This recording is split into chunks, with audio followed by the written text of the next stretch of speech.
اللہ الرحمن الرحیم۔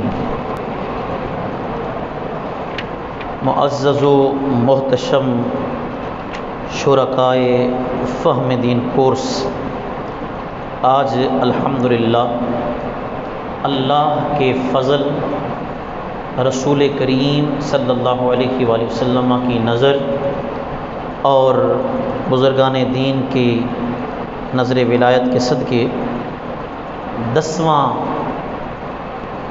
لیکچر اور 10ویں نشست آپ احباب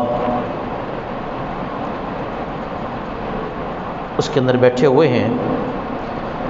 اللہ رب العزت جل جلالہ ہم جو پڑھ رہے ہیں اس پر ہمیں عمل کرنے کی توفیق عطا فرمائے۔ کل آپ احباب نے ایک اہم مسئلہ سنا تھا جس میں میں نے عرض کی تھی کہ عقیدہ معصومیت اور محفوظیت، ایک ہوتا ہے معصوم عن الخطا، ایک ہوتا ہے محفوظ عن الخطا۔ عرض کی تھی کہ معصوم عن الخطا اس ہستی کو، اس شخصیت کو کہا جاتا ہے جس کے اندر گناہ کا فنکشن ہی نہ ہو، کر ہی نہ سکتا ہو۔ ایک ہوتا ہے کہ گناہ کی سکت تو ہے لیکن اللہ نے انہیں محفوظ کیا ہوا ہے، اسے کہتے ہیں محفوظ عن الخطا۔ تو اس نظریے کے مطابق جو حضرات دعا کرتے ہوئے کہتے ہیں یا اللہ جو کچھ پڑھا 12 اماموں کو، وہ تو سبحان اللہ ہر امام ہمارا ہے، ہر ولی ہمارا ہے، لیکن ساتھ میں اس طرح کا جملہ بولنا کہ 14 معصوموں کو پیش کرتے ہیں قبول فرما، ایسا جملہ نہیں بولنا چاہیے۔ اور اس پر چند ایک باتیں میں نے عرض کی تھیں جس میں یہ تھی کہ معصوم نبی جتنے بھی ہیں سارے معصوم ہیں، فرشتے جتنے بھی ہیں یہ سارے معصوم ہیں، ولی جتنے ہیں، صحابہ، اہل بیت، مقربین الہی، رسول کریم صلی اللہ علیہ وآلہ وسلم کی نسبتیں، یہ ساری محفوظ عن الخطا ہیں، معصوم عن الخطا نہیں ہیں۔ اور ساتھ میں نے آپ سے عرض کی تھی کہ آپ احباب نے 10 نبیوں کے اسماء مقدسہ و مطہرہ وہ یاد کر کے آنے ہیں، جن میں یہ بھی عرض کیا تھا کہ قرآن کریم کے اندر کتنے نبیوں کا ذکر ہے؟ ہاں 26، ہاں جی 26 نبیوں کا ذکر قرآن کریم میں ہے، جبکہ میں نے برکتر آپ سے عرض کی تھی کہ 10 نبیوں کا نام جو ہے آپ نے یاد کیا، مجھے سنائیے جلدی سے۔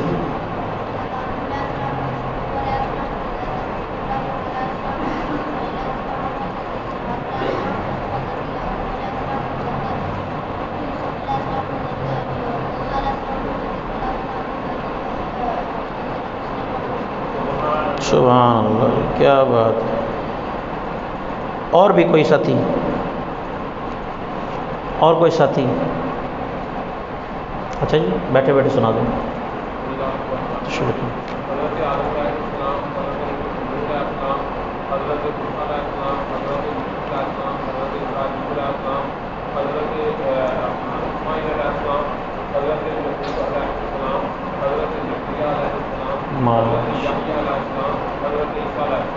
سبحان اللہ۔ اچھا یہ تو ویسے 10 لکھے ہوئے ہیں لیکن برکت کے لیے میں نے عرض کی کوئی بھی، جیسے گاجی صاحب نے سنا ہے تو آگے پیچھے بھی ترتیب اگر کرنا چاہیں یہ نہیں ہو جاتی ہے تو اس میں کوئی مسئلہ نہیں ہے۔ 10 نبیوں کے نام اور کوئی ساتھی سنائیں جی۔ پلر کے پیچھے کیوں چھپ کے بیٹھے ہیں آپ؟ ادھر آئیں سارے۔ یہ پیر محمد سبحان صاحب کی جتنی کابینہ ہے ساری ادھر آئیں۔ یہ سبحان کے سارے دوست ہیں، دوران درس بھی ہیں، مذاکرات چلتے رہتے ہیں ان کے۔ چلو بیٹا ماشاء اللہ۔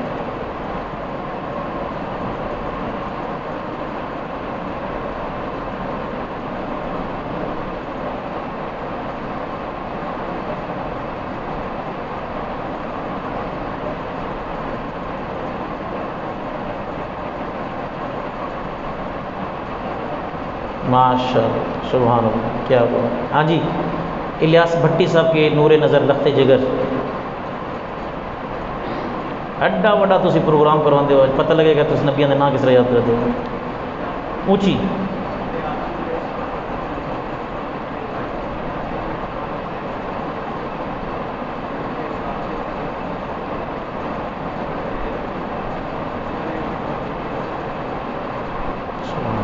ماشاء اللہ کیا بات ہے. محمد حسیب طارق جلدی سے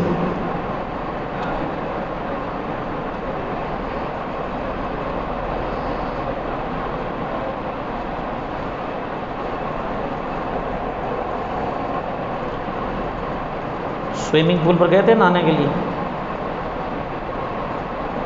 آج پھر جانا ہے. اچھا اللہ کے ولی مسئلہ بھی پوچھے سوئمنگ پول پر دوران روزہ نہانے کا حکم کیا ہے. ہاں جی وہ تو لگنا ممکن ہے نا لگ سکتا ہے وہ پانی میں ہے. تو سوئمنگ پول میں نہانے کا شرعی حکم یہ ہے روزے کی صورت میں کہ منع ہے کیونکہ جان بوجھ کے دیکھو جب غسل واجب ہو ہم پر تو حکم ہے کہ ہم غرغرہ نہیں کر سکتے. خدشہ حالانکہ جاتا نہیں ہے پانی لیکن خدشہ ہے کہ پانی منہ کے اندر چلا نہ جائے. تو غسل کے دوران اگر روزہ ہو تو غسل کے دوران ہم غرغرہ نہیں کر سکتے. تو سوئمنگ پول میں لڑتے بھی ہیں پھینکتے بھی ہیں چھلانگیں بھی لگاتے ہیں غوطے بھی لگاتے ہیں پکڑتے بھی ہیں. اگر وہ تو نہیں وہاں جا کے آپ آرام سے بیٹھ جائیں اور پانی اوپر ڈالتے رہیں ایسا تو نہیں ہوگا نا. سوئمنگ پول میں اس میں کلہ بازیاں کیا کہتے ہیں غل بازیاں پتہ نہیں کیا اس سے روزہ ٹوٹ جاتا ہے. ہاں جی ہاں توبہ کریں اگر اور یہ ممکنات میں شامل ہے نہر میں اور ان چیزوں میں نہانے سے پانی چلا جاتا ہے اس لیے بچنا چاہیے. چلیں تشریف رکھیں جی. میں نے ایک اور سوال عرض کیا تھا آپ سے کیا سب نبیوں پر ایمان لانا لازمی ہے جی؟ جی سب پر سبحان اللہ. اگلا سوال جی یہ میں نے ویسے اس کا جواب دے دیا تھا آپ کو کل غالباً تیمم کا سبق پڑھاتے ہوئے. کیا انبیاء کرام کھولیے 14 نمبر صفحہ نمبر 14 کھولیے. کیا انبیاء کرام علیہم السلام سے بھی بھول ممکن ہے؟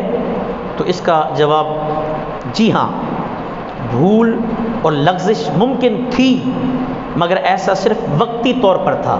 یہ ساتھ قید لگانی ہے مگر ایسا صرف وقتی طور پر تھا. ان کی بھول میں بھی بے شمار حکمتیں ہوتی ہیں.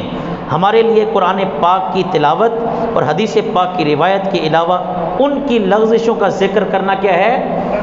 سخت حرام ہے. جو انبیاء کرام سے لغزشیں ہوئی ہیں مثال کے طور پر ایک روایت ملتی ہے کہ سرکار نماز پڑھا رہے تھے سلام پھیرنے کے بعد صحابہ کرام کی طرف متوجہ ہوئے. فرمایا صحابہ تم میں سے کون تھا جو دوران نماز قرات کر رہا تھا یعنی قرآن پڑھ رہا تھا.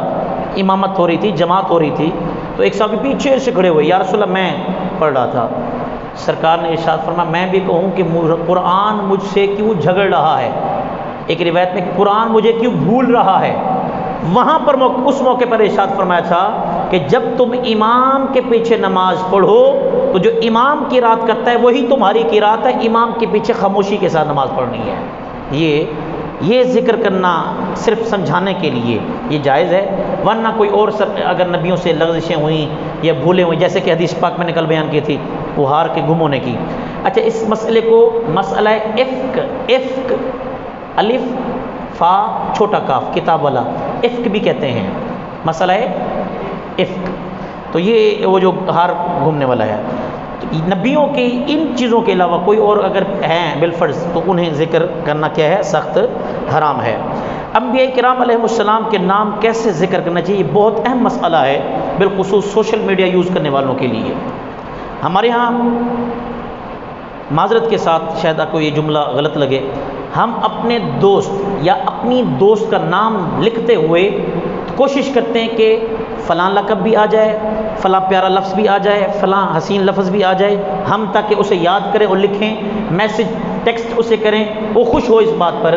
لیکن جب نبی صلی اللہ علیہ وآلہ وسلم کی باری آتی ہے تو اس موقع پر بہت کنجوسی کر جاتے ہیں. اللہ عز و جل کے نام لکھنے کی باری آتی ہے بہت کنجوسی کر جاتے ہیں. اللہ آگے چھوٹی سی جیم لکھ دیتے ہیں. اسی طریقے محمد صاد لکھ دیتے ہیں. پرانے وقتوں میں سلعم صاد لام عین میم لکھا جاتا تھا. آج کل انگلش میں جو کہ میسج ٹائپ کرتے ہیں تو اس میں SWA لکھا جاتا ہے. تو یہ سارے کے سارے ناجائز ہیں. سواد لکھنا محمد سواد. اچھا میں پرانے خط میرے پاس پڑھے بزرگوں کے یعنی کہ اسکول ٹیچرز کے الحمدللہ سنبھال کے رکھیں تو اس میں بھی وہ ٹیچرز لکھتے تھے محمد بلال یا محمد مجاہد اسلم. محمد اپنا نام بھی لکھتے نا تو سواد لکھ دیں. حالانکہ ایسا نہیں ہے. جب ہم نام ایک دوسرے کا لیں گے نا اس وقت نہ درود پاک نام چومیں گے. کیوں؟ کہ وہ سرکار کا نام نہیں لیا جا رہا بلکہ بندے کا نام لیا جا رہا ہے. اسی طرح اکثر دوستوں کو میں نے دیکھا ہے میاں محمد بخش کھڑی شریف والے رحمۃ اللہ تعالی علیہ ان کا کلام پڑھا جاتا ہے محمد بخشا. کوئی شعر یاد ہے کسی کو؟ کوئی بیٹھے سنا دیں. بیٹھے بیٹھے ہاں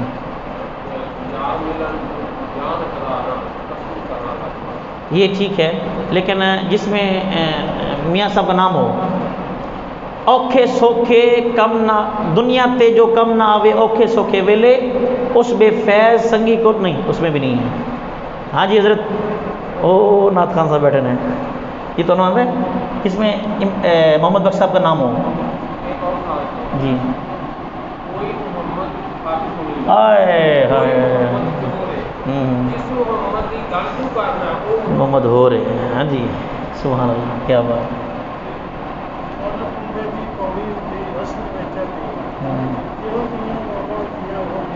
اللہ. اچھا ویسے میاں صاحب کے کلام میں یقین مانیے کوئی ایسے کمال کی اصلاح ہے علامہ اقبال کا سبحان اللہ. لیکن ہر بات وہ جناب مثال میں دے کر ایسی ایسی جیسے ابھی یہ سنائی ہے یا جیسے ایسے نے سنائی ہے کمال کی. خیر اس میں نام آتا ہے محمد بخشا جھوٹا جگ سارا سچیاں محمد یا نے مثال کے طور پر میں نے دیا ہے. تو اس موقع پر بھی لوگوں کو دیکھا جھوم رہے ہوتے ہیں. نہیں حالانکہ وہ تو محمد بخش صاحب رحمۃ اللہ تعالی کا نام ہے.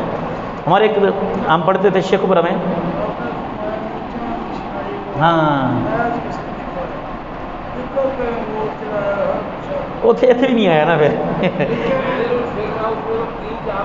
وہ تو ہے نا جی وہ ہے بالکل ہے. او محمد ہور محمد جس طرح بڑھ ہے اللہ او محمد ہو رہے. ہاں جی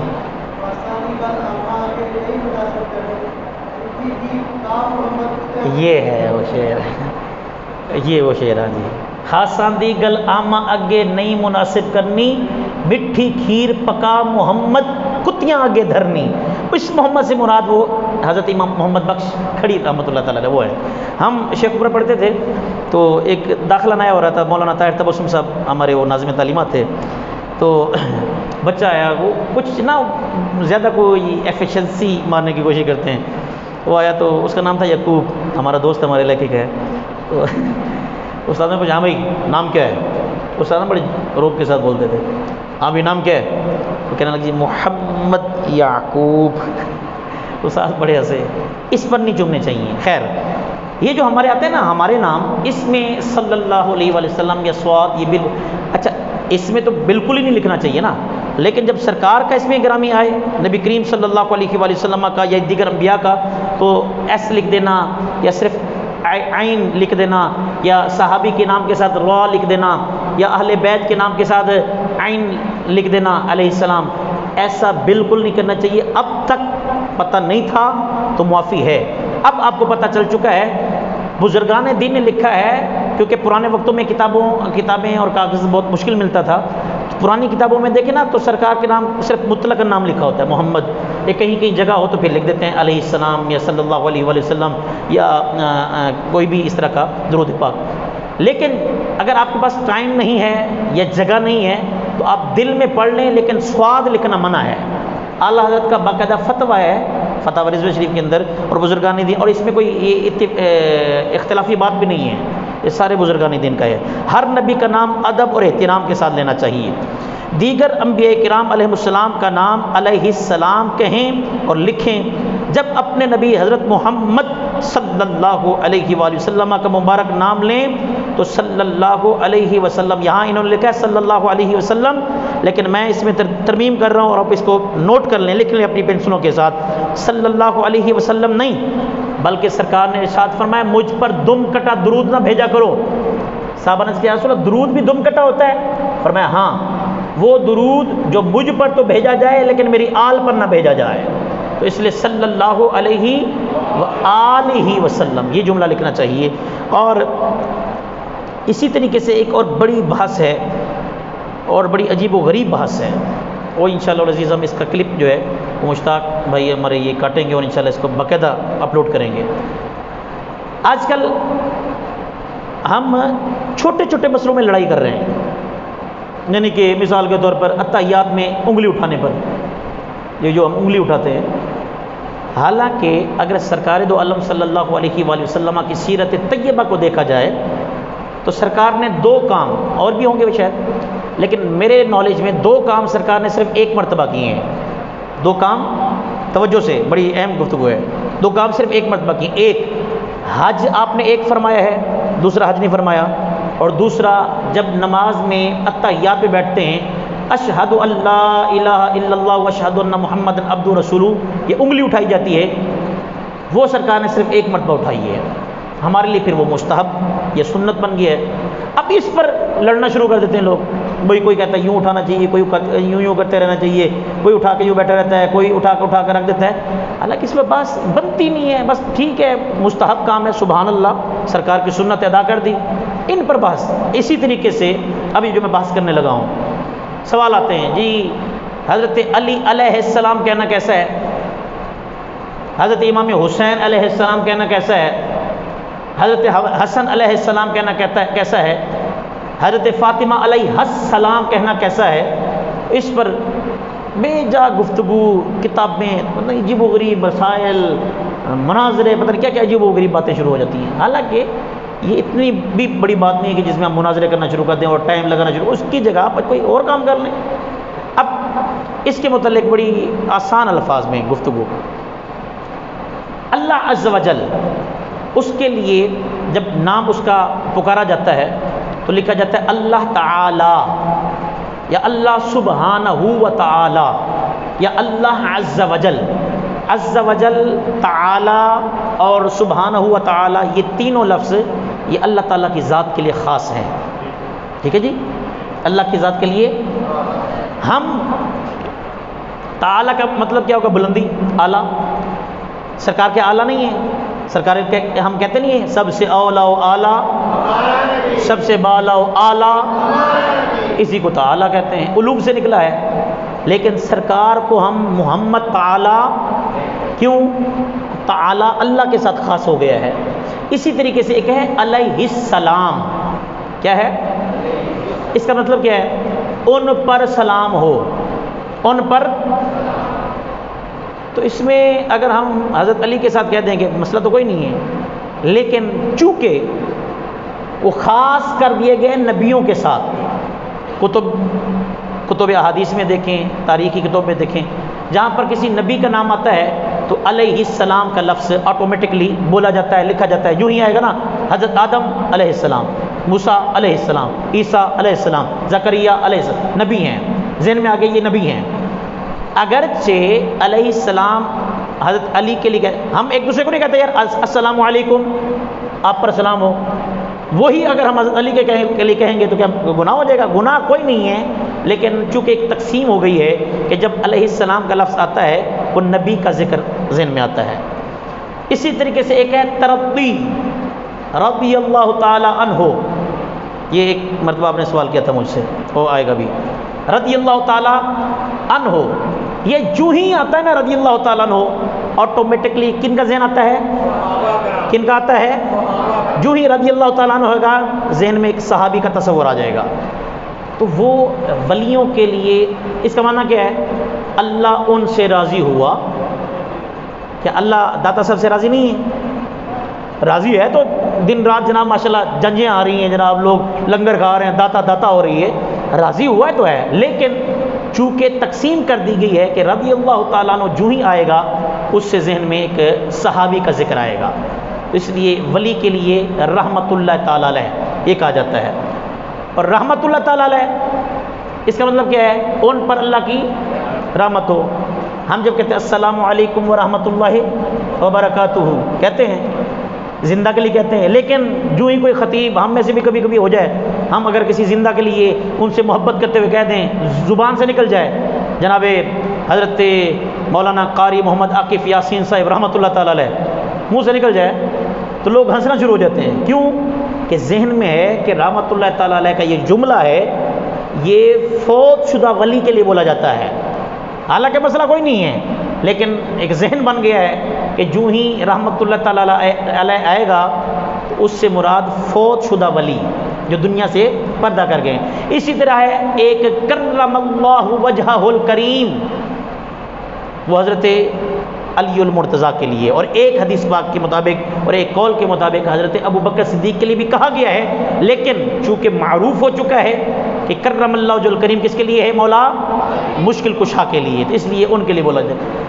اگرچہ کچھ الفاظ ایسے ہوتے ہیں جن کا بولنے سے کفر لازم نہیں آتا، رضی اللہ تعالیٰ عنہ علیہ السلام یا اسی طریقے سے کوئی اور رحمۃ اللہ تعالیٰ علیہ، لیکن ایک ترتیب دے دی گئی ہے کہ تعالی عز وجل سبحانہ یہ اللہ تعالیٰ کے لیے، صلی اللہ علیہ وآلہ وسلم یہ ہمارے نبی کے لیے، علیہ السلام یہ دیگر انبیاء کے لیے، رضی اللہ تعالیٰ عنہ یہ صحابہ کرام کے لیے، رحمۃ اللہ تعالیٰ علیہ یہ ولیوں کے لیے ہے. اگرچہ آگے پیچھے کرنے سے کوئی کفر لازم نہیں آتا، لیکن ادب، احترام اور بزرگان دین کا طریقہ کار ہے کہ اسی ترتیب کو جو ہے وہ پیش نظر رکھا جائے، تاکہ حضرت علی علیہ السلام کہہ کر کسی کے ذہن میں یہ نہ آئے کہ حضرت علی نبی تھے.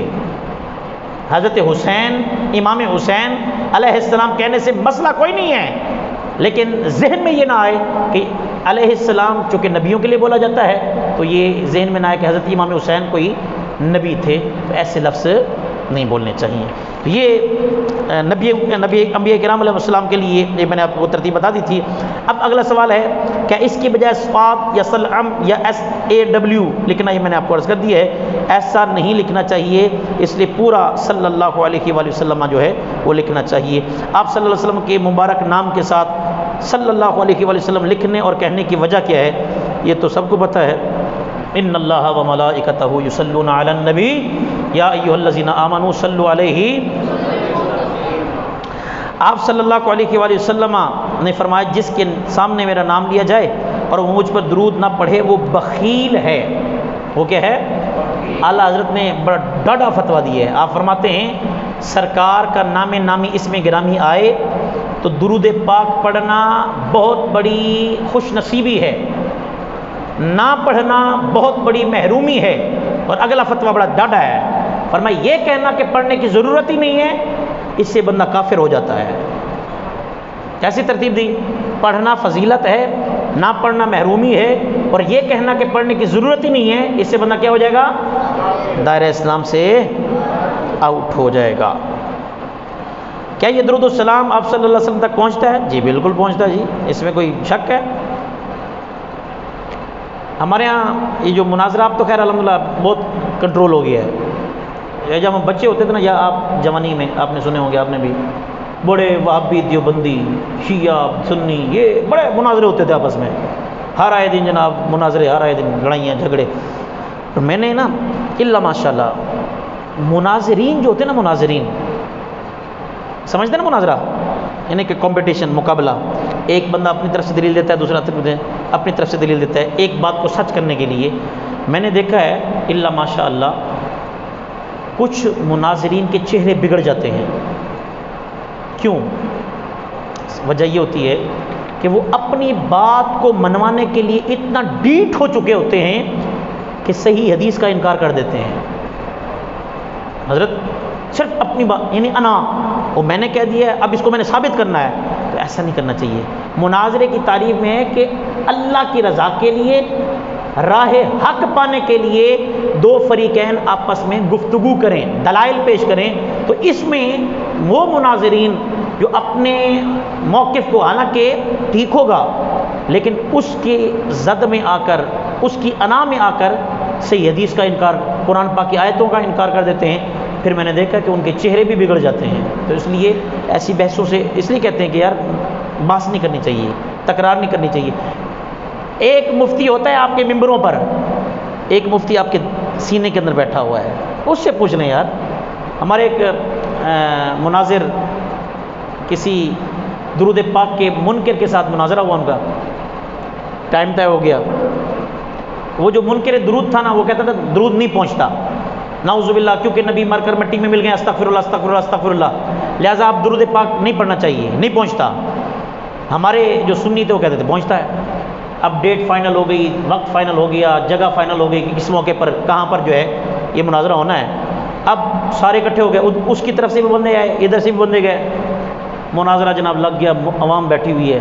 ہمارے مناظر صاحب انہوں نے جاتے ساتھ ہی وہ جو منکر درود تھا نا، جو درود پاک کا منکر تھا، ان کی والدہ کو بہت بڑی گالی نکال دی، گندی گالی.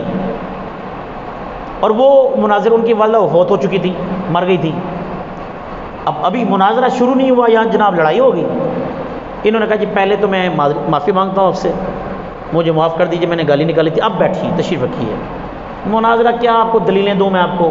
کیا میں قرآن پاک کی آیات سناؤں آپ کو؟ کیا احادیث سناؤں آپ کو؟ سنیے میری بات حضرات، میں نے معافی مانگ لی ہے، اب میری بات سنیے. یہ حضرت کہتے ہیں کہ درود پاک سرکار کی بارگاہ میں بھیجیں تو نہیں پہنچتا، میں کہتا ہوں درود پاک بھیجیں تو پہنچتا ہے.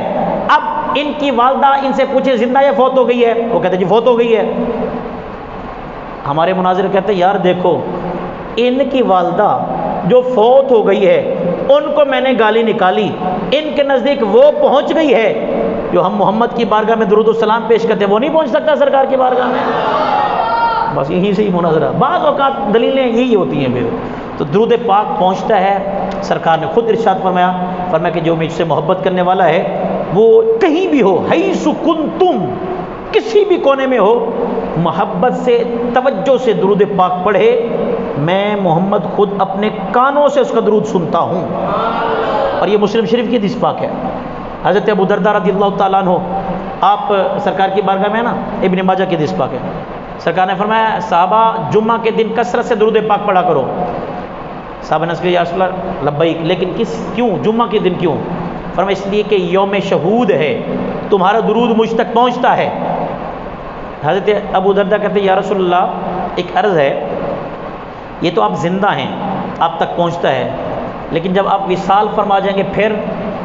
سرکار نے ارشاد فرمایا تھا، ابن ماجہ کی حدیث پاک، سرکار نے فرمایا ابو درداء یاد رکھنا، ان اللہ حرم علی الارض ان تأکل اجساد الانبیاء فنبی اللہ حی یرزق.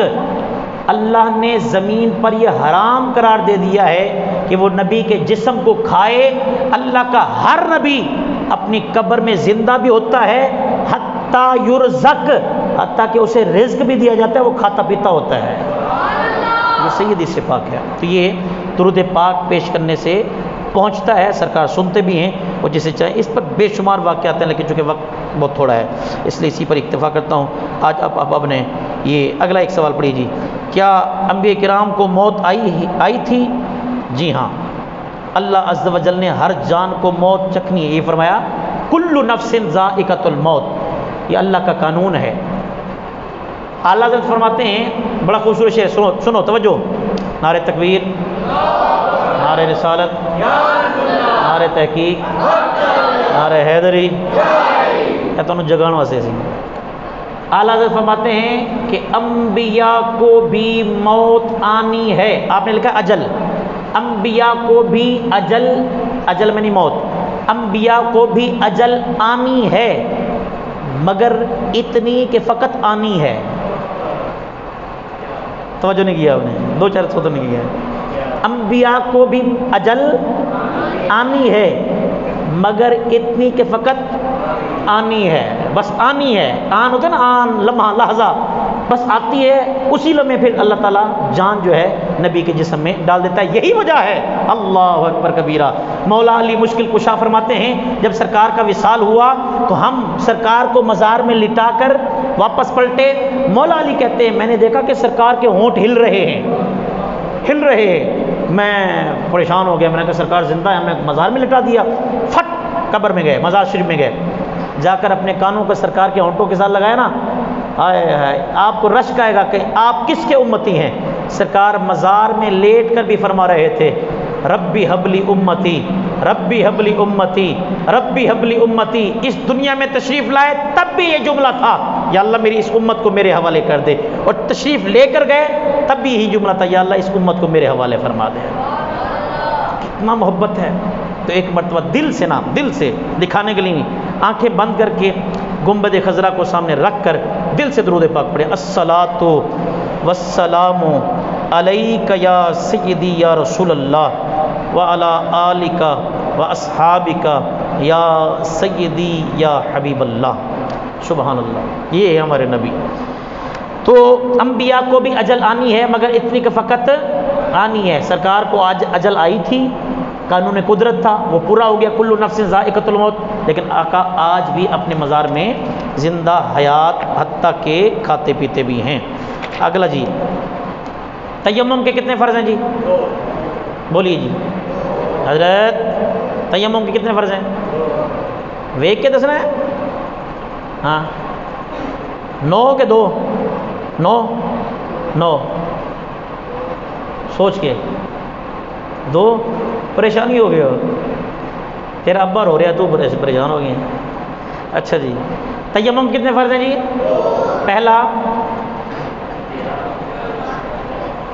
پہلا چہرہ، میں انا ہوں تو کس سے سمجھیں گا؟ میں الفاظ کے چناؤ دیکھو نا بیٹا، 2 منٹ کے لیے آپ سوچو گے نا، اس پر بھی اجر ملے گا آپ کو۔ اب یار استاذوں کو میں نے بتانا ہے، ان کے الفاظ یہ ہونے چاہیے کہ تیمم کے 2 فرض ہیں۔ پہلا فرض پاک مٹی پر چہرے کے لیے ضرب مارنا اور چہرے کا مسح کرنا، دوسرا فرض پاک مٹی پر بازوؤں کے لیے ضرب مارنا اور اس سے مسح کرنا، یہ 2 فرض ہیں۔ تو آپ کوئی کہہ رہے چہرے کے لیے، کوئی کہہ رہے بازو کے لیے، کیا چہرے کے لیے کیا بازو کے لیے؟ تو تیمم کے کتنے فرض ہیں یہ؟ اچھا حسیب طارق کھڑے ہو جائیں جلدی سے۔ تیمم کن کن چیزوں سے کیا جا سکتا ہے؟ پاک مٹی سے، کس سے؟ گرد و غبار سے۔ پاک مٹی وہی ہوگی نا، گرد کہتے ہیں مٹی کو۔ اچھا جی آگے، بس جی بغدادی صاحب بیٹھے ٹائر صلی اللہ علیہ وسلم۔ ہاں جی تسی یاد آئیے چنگا یاد کتے بنو تسی ہسا جناب کہہ کے لوا رہے ہو۔ ہاں جی چونے سے، تو چونے نال کتا کہ تیرا رنگ چٹا ہو جائے گا۔ ہاں جی چھوٹو ماشاءاللہ، یہ بچہ بہت پیارا ہے جی ماشاءاللہ، یہ لبئی کا کوئی جلسہ چھوڑتا نہیں ہے، دھرنا چھوڑتا نہیں ہے، کہیں بھی ہو جناب اس کو دیکھو، لبئی کا کوئی پروگرام وہاں پہ یہ پہنچا ہوتا ہے صرف سرکار کے لیے۔ ہاں جی آگے تو چھیڑ لو جلدی سے۔ ریت، چونا، ریت، اینٹ، پتھر، سبحان اللہ۔ اور کوئی ساتھ؟ ہاں جی آپ کون سی کلاس میں؟ 9th میں؟ کتاب آگے خانہ کعبہ ہے نا، اس لیے ہمارا جو اسلام ہے نا، اس کا حسن ہے ادب، پھر سنیت کا حسن ادب ہے۔ آپ اگر برا نہ منائے تو اس بات عرض کروں سامنے آؤ، ایک بندہ نماز پڑھتا ہے، اللہ اکبر، میں تنقید نہیں کر رہا لیکن میں اپنا مسلک بیان کر رہا ہوں، یہ ٹانگیں کھلی ہوتی ہیں، ایک پڑھتا ہے یوں، ایک پڑھتا ہے یوں، اور سنی کتنا ادب ہے ہمارے مسلک کے اندر۔ تو اس لیے قرآن پاک اٹھائیں یا کوئی حتیٰ کہ کوڑا کاغذ جس پر کچھ لکھا بھی نہ ہو نا، ہمارے علماء نے فرمایا اس کا بھی ادب کرنا ہے، اس کا بھی احترام کرنا ہے۔ تو اس پر تو حدیث پاک لکھی ہوئی جو آپ نے نیچے رکھی ہوئی ایسے۔ ہاں جی فرمایا آپ جی۔ اچھا تیمم کب کر سکتے ہیں؟ جب دور کتنا دور؟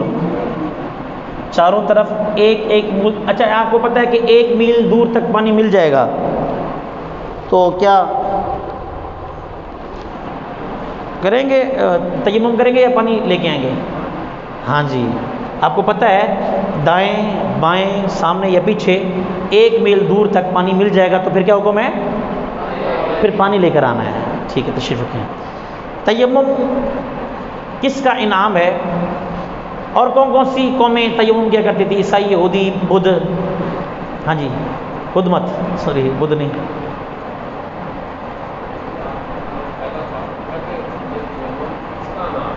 ہاں وہ تو ہے اس کوئی نہیں، میں نے کہ کس کس قوم میں تھا یہ تیمم؟ جی صرف مسلمانوں میں۔ اور یہ کس کا صدقہ ہے؟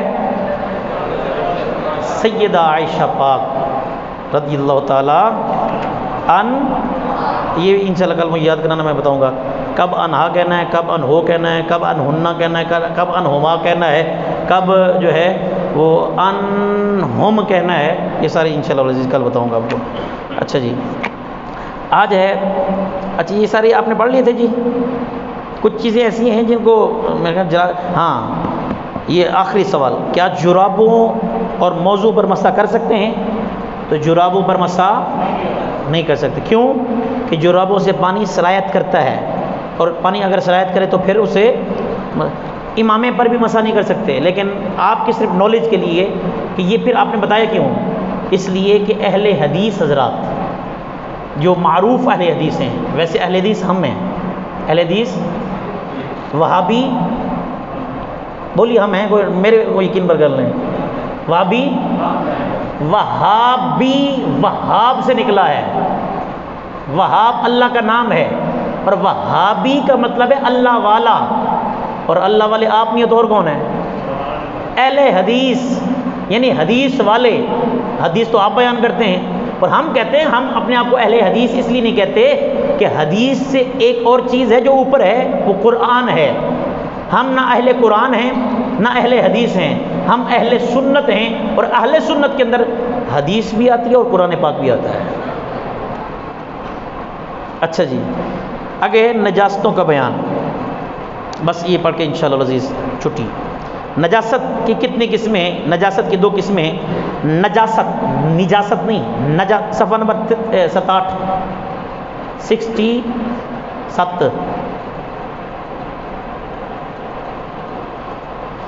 یعنی جس کا حکم سخت ہو، جیسے انسان کے بدن سے نکلنے والی تمام رطوبتیں جن سے وضو ٹوٹ جاتا ہے، بہنے والا خون، تمام جانوروں کی لید، مردار کا گوشت اور درندوں کا لعاب، یہ سارا کیا ہے؟ نجاست غلیظہ۔ اسے دھوئے بغیر نماز، اسے پاک کیے بغیر نماز، اور پاک کیسے کرنا ہے؟ خدا نہ خواستہ پیشاب کا قطرہ لگ جاتا ہے، پیشاب کا قطرہ لگ جاتا ہے تو اس کا، یا اسی طریقے بعض دوستوں کو قطروں کی بیماری ہوتی ہے، تو اس کو پاک کرنے کا طریقہ کار کیا ہے؟ اس کو پاک کرنے کا طریقہ کار، یہ رومال اجازت لے کے دکھاؤ ایسے ایک منٹ، لے جلدی جلدی۔ اس کو پاک کرنے کا طریقہ کار یہ ہے کہ خدا نہ خواستہ، مثال کے طور پہ یہاں لگی ہے پیشاب کا قطرہ یا کوئی بھی قطرہ غلیظہ، خون بھی نجاست غلیظہ ہے، اس کو دھونے کا طریقہ کار یہ نل کے سامنے، ٹوٹی کے سامنے کریں گے، خوب بھگوئیں گے، پھر اس کو اتنا نچوڑیں گے کہ آپ کی پوری طاقت لگ جائے، حتیٰ کہ پانی آنا بند ہو جائے، پھر اس کو ٹوٹی کے نیچے کریں گے، پھر اس کو اچھی طرح بھگو لیں گے، پھر اس کو اتنا نچوڑیں گے کہ اس سے پانی آنا بند ہو جائے، تیسری مرتبہ پھر اس کو کریں گے، اس کو اگر داغ ہے تو اس کو ملیں گے، صاف کریں گے، اور اس کو پھر تیسری مرتبہ اتنا نچوڑیں گے پانی آنا بند ہو جائے۔ یہ اگر داغ ہے، آپ کو پتہ ہے کہ صابن لگانے سے داغ ختم ہوگا، پھر چوتھی مرتبہ پھر صابن لگائیں تاکہ داغ ختم ہو جائے۔ اگر بالفرض داغ ختم نہیں ہوتا، 3 مرتبہ دھونے سے، پوری قوت لگانے سے پاک ہو جائے گا۔ اسی طریقے سے قالینوں پر زیادہ تر بچے جو ہے پیشاب کر دیتے ہیں، اس کو پاک کرنے کا طریقہ کار کیا ہے؟ اس کو پاک کرنے کا طریقہ کار ہے جس جگہ پیشاب یا کوئی چیز ہے اس کو اچھی طرح 3 مرتبہ دھوئیں پریشر کے ساتھ، اور اس کو لٹکا دیں، پانی نچوڑ کے ختم ہو جائے گا، اس سے پاک ہو جائے گی۔ اسی طریقے سے فرش پر اگر کوئی گندگی یا پیشاب کسی بچے نے کر دیا، اس کو پاک کرنے کا طریقہ کار ہے کہ اس کو دھو دیں، جگہ خشک ہو جائے گی، خود بخود جگہ پاک ہو جائے گی۔ نجاست غلیظہ جس کا حکم سخت ہو، جیسے انسان کے بدن سے نکلنے والی وہ تمام رطوبتیں جن سے وضو ٹوٹ جاتا ہے، بہنے والا خون، یہ یاد رکھیں خون یہ چاہے تھوڑا سا ہی کیوں نہ ہو وہ حرام ہے۔ تمام جانوروں کی لید، مردار کا گوشت اور درندوں کا لعاب، درندے کیا؟ لونگڑی، چیتا، شیر، یہ جو درندے ہیں، ان کا کتا، ان کا جو لعاب ہے یہ بھی پلید ہے، اس کو بھی دھوئے بغیر، یہ ہمارے ہاں عام طور پر کتا ہے چونکہ صحیح انہوں نے مثال دی ہے، چیتا اس کو تو ہم ہاتھ بڑی دور کی بات ہے کہ ویسے ہی۔ اچھا جی، نجاست خفیفہ یعنی جس کا حکم میں آسانی ہو، جیسے حلال جانوروں کا پیشاب اور اونچا اڑنے والے حرام پرندوں کی بیچ جو اونچا اڑتے ہیں، کبوتر، اسی طریقے جو کوا تو اونچا نہیں اڑتا، وہ تو نیچے اڑتا ہے۔ اچھا جی، نجاست تھوڑی ہو تو دھو لینا سنت ہے، اور نجاست غلیظہ 1 درہم یا اس سے زیادہ مقدار میں لگ جائے تو اسے دھونا ضروری، بغیر دھوئے نماز نہیں پڑھ سکتے۔ ہمارے یہاں درہم کسے کہتے ہیں؟ سنیے ادھر دیکھیے، یہ ہم ہاتھ کریں، پانی ڈالیں، اس ہتھیلی کے اندر جو پانی رک جائے وہ درہم کی مقدار ہے، ایک پیمانہ یہ ہے، یہ لیکوڈ کے لیے، لیکوڈ جو نجاست ہوگی اس کے لیے، پیشاب ہو گیا یہ لیکوڈ ہے، اس ہتھیلی میں جو یوں کریں اور پانی جو رک جائے یہ 1 درہم ہے۔ اسی طریقے سے اگر کوئی چیز ٹھوس ہے، وہ 5 روپے کا سکہ جو آج کل ہے وہ 1 درہم کی مقدار ہے جی، چھوٹے والا، نہیں نو چھوٹا نہیں، اس سے بڑا جو پرانا ہوتا تھا 1 روپے کا بھی تھا تو بڑا تھوڑا سا بڑا، وہ ہے 1 درہم کی مقدار۔ یہ اگر اتنی لگی ہو تو اسے دھوئے بغیر نماز نہیں ہوگی۔ نجاست گاڑی ہو تو درہم کا وزن معتبر ہوگا، یعنی 4.374 گرام تولنا پڑے گا، اندازہ لگا لیں اتنی اندازہ۔ اور پتلی ہو تو درہم کی چوڑائی معتبر ہوگی، ہتھیلی پھیلا کر پانی ڈالیں، جتنی جگہ پانی ہتھیلی پر رکے وہ درہم کی مقدار ہے۔ نجاست خفیفہ کا حکم یہ ہے کہ بدن کے جس عضو یا کپڑے کے جس حصے پر لگی ہو اگر اس کے چوتھائی سے کم ہو تو معاف ہے، ورنہ دھوئے بغیر نماز نہیں ہوگی۔ مثال کے طور پر یہ ہے جی، یہ ایک حصہ ہے، اس کے 4 حصے کریں، 1 2 3 یہ 4، اس سے کم ہے، اس سے نجاست خفیفہ اس سے کم ہے تو پھر تو ہو جائے گی، لیکن اگر اس سے زیادہ ہے تو پھر اسے بھی دھونا لازمی اور ضروری ہے۔ اللہ تبارک و تعالیٰ عمل کرنے کی توفیق عطا۔ اچھا آگے ہے جی، اگر نجاست غلیظہ یا خفیفہ کسی پتلی چیز وغیرہ میں گرے تو سارے چیز ناپاک ہو جائیں گی، دودھ میں، پانی میں، غلیظہ ہو یا خفیفہ ہو دونوں اگر گریں تو سارا پلید ہو جائے گا۔ جس چیز پر نجاست لگ جائے اسے کیسے، وہ میں نے آپ کو بتا دی ہے، آگے قالین والا بھی بتا دیا ہے۔ جب تک کسی چیز کا ناپاک ہونا معلوم نہ ہو اسے پاک ہی سمجھیں، ناپاک زمین پر نجاست کا اثر نہ ہو تو خشک ہو کر پاک ہو جاتی ہے۔ بہتے پانی میں کپڑے پاک ہی ہو جائیں تو نچوڑنا ضروری نہیں۔ یہ جو نہر ہے، نہر اس میں بس 3 مرتبہ ڈبکی دے دیں اس کو بس۔ اسی طرح بالٹی، ٹب وغیرہ پر پانی کا نل کھول دیا جائے اور پانی بہتا رہے اور کپڑے اس میں ڈوبے رہیں تو بھی نچوڑے بغیر پاک ہو جائیں گے، عام طور پر جو ہمارے ہاں اس میں ہوتا ہے۔ اللہ تبارک و تعالیٰ عمل کرنے کی توفیق عطا فرمائے۔ اس پر زیادہ بحث اس لیے نہیں کرتا کہ سیدھے مسئلے ہیں، اس میں کوئی سمجھنے کی بات نہیں، اگر سمجھنے کی ہو تو آپ مجھ سے پوچھ سکتے ہیں، سوال کوئی ساتھی کرنا